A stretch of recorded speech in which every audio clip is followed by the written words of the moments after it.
Thank you. Madhuri, Vidya, Muzumdar sir, distinguished guests, friends. I am firstly very humbled by your kind words of praise and encouragement. And I hope my book really lives up to the expectations that you've raised it to. Friends, I stand before you today with this book of mine, with stories that I had written a few years ago, stories that some of you read as soon as they were ready, as the last word had been typed, the last full stop put in. Leela, my friend Rajini, my husband, our daughter, my mother, and one of my biggest supports ever, my sister Pratima. I still hear Pratima's voice in my head, her constant encouraging refrain, urging me, pushing me to publish. Well, the book is here, but she isn't.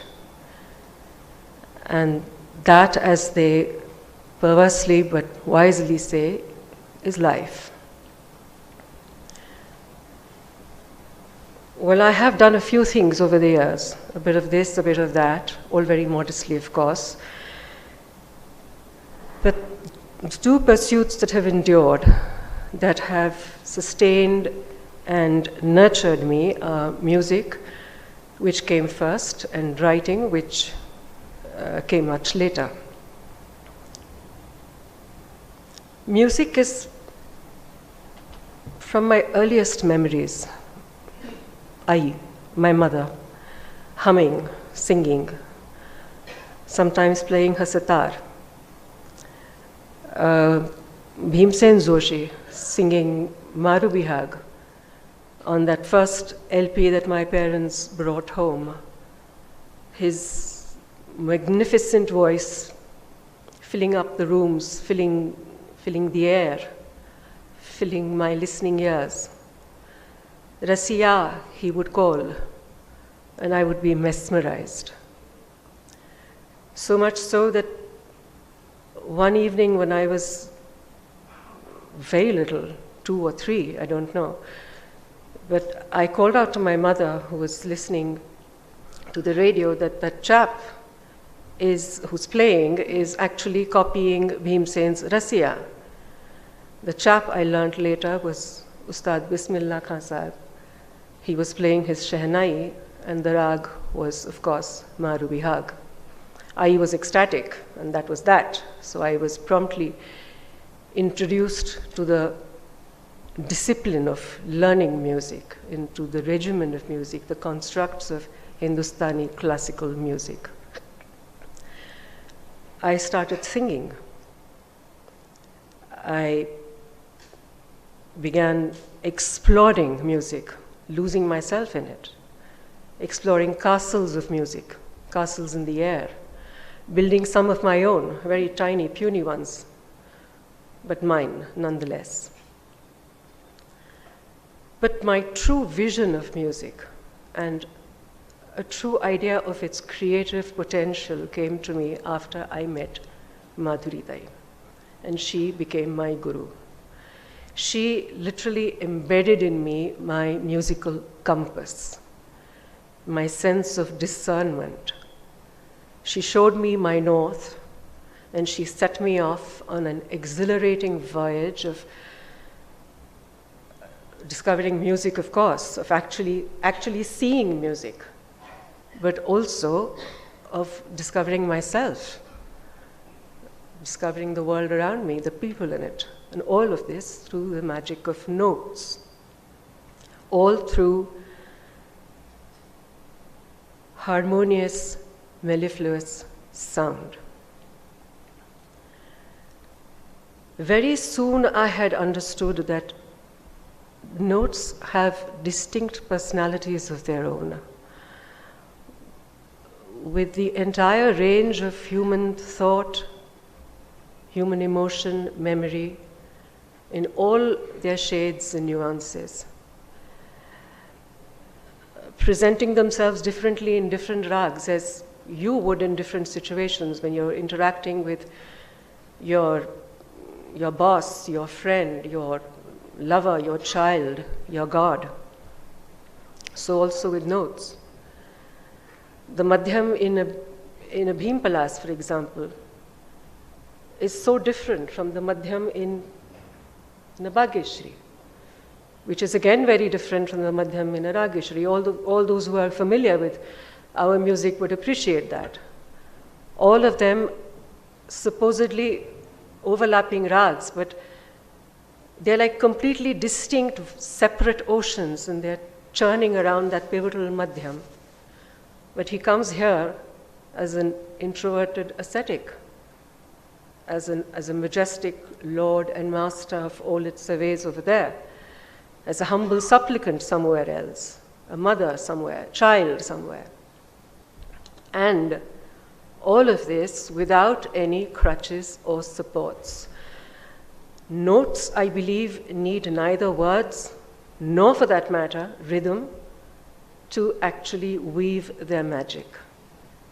These are just the clothes we use to dress them up. I could dispense with words altogether and still recognize the mood and the context of what is being sung or played.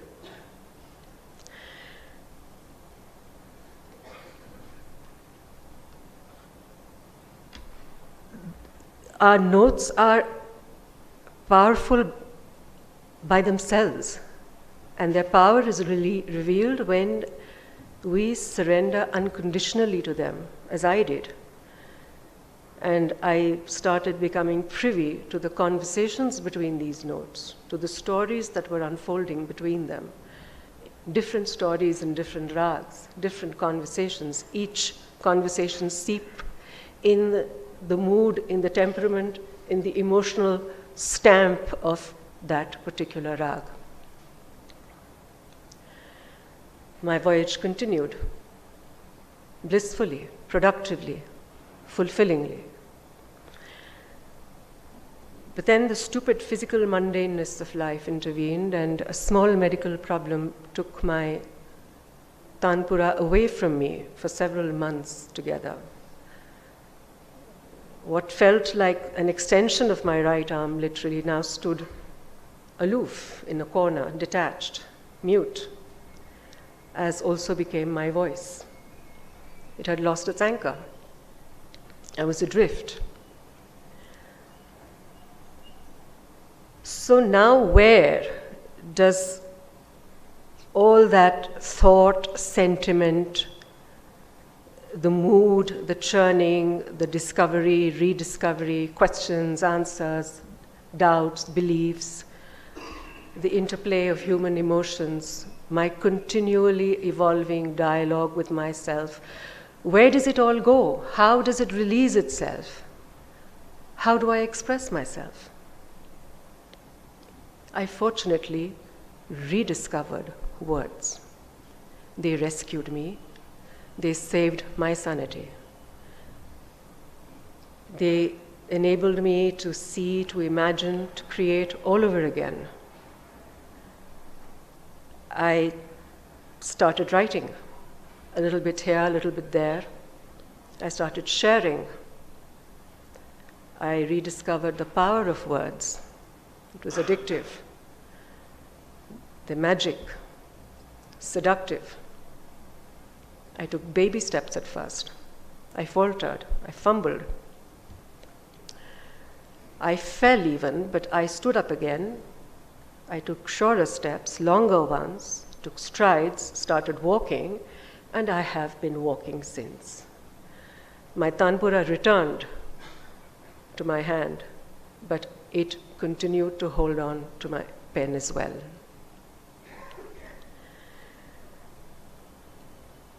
And now, the ascetic, the lover, the deity, the Lord, master, mother, child, all of them thankfully returned. But not hiding in the ambiguity of notes, but in human forms, in distinct individuals, thinking, believing, questioning, arguing, reconciling, befriending, betraying, cheating, parting, reuniting, people. All of them warped together in that complex, embroiled mesh of human relationships. Germs of ideas started taking root. I started examining possibilities, exploring possibilities. Driving down a road, I would pass strangers and I would often wonder what makes them tick. She is looking so tired, or she's looking so worried. What is her burden? What is her fear? He is walking with such a determined step. What has he set out to achieve? At what cost? Or this old lady who turns up at the corner of our road with her stale stock of fruit. Like, seriously, how much does she expect to earn? And what is it that drives her to show up there every morning, come rain, come shine, come cold winter, scorching summer? What is the fire in her belly? How bright does it burn? What stokes it? How different is that fire from the fire in me, in you? What is common to all of us? And yet what makes us all so different? All of us immersed in the drama of our own lives, connecting here, separating there by chance or by design, this ceaseless, timeless narrative that started I don't know when and is headed I don't know where my story is going to meet yours at that intersection, and then through you, someone else's further on. And then we are all being spun together in this relentlessly spinning worldwide web, not just in the now, but since time immemorial and probably up to eternity. So my story really cannot be cleanly or clinically culled away from yours, can it? This slice of life had its origins in some other slices of life and will leave its imprint on yet other slices of life. It probably already has. And yet we slice. I did. Selecting a strand from that spinning web, examining its possibilities, insulating a timeline, propping up a few of its personalities, choosing the essentials of a story, and then submerging all else into oblivion. Distinct individual stories with distinct individual worlds that started to open up before my seeing, sensing, feeling eyes. With all these people that inhabited these worlds, the people that gave rationale and justification to everything that happened in those worlds. I escaped, excuse me,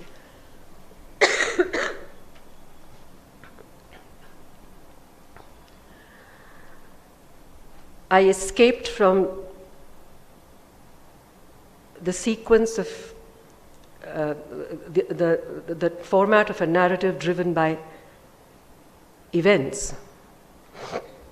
This happens, and then that happens, and then therefore that also happens. No. He or she thinks, feels this, wants this, is satisfied, is happy, is denied, is embittered.